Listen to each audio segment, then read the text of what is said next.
Hi, I'm Matt Robison, Vice President of Government Affairs for the Oklahoma Association of Realtors. And I'm Richard Phillips, your contract lobbyist. And welcome to this week's edition of the Capitol Insider. Well, Richard, a spring break this week, a pretty slow week at the Capitol, but we still had a chance to get out there and talk to a few people.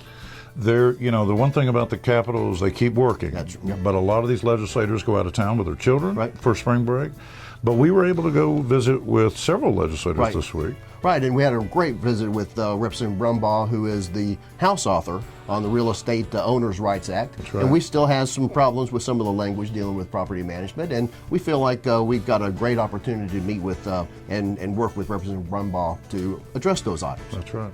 And we were also able to go to the second floor, visit with Representative Wallace. Mm-hmm. He has our Senator Brinkley Wallace bill that will change the appointment process with the governor's office. Right, for the real estate commissioners. So we expect that to hit committee next week, next week or two. So and that ought to be smooth sailing, don't you think? That's right. And he's terrific. He really is. Representative Wallace is great to work with. Nice guy, great guy.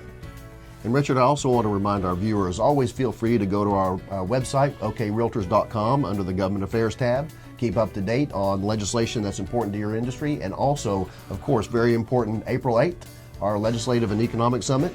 Realtor Day at the Capitol, and our legislative reception is going to be a full day, but please RSVP for that. You'll be glad you're there at April 8th. And for that, that's going to wrap it up for this week's edition of the Capitol Insider, and we'll see you next week.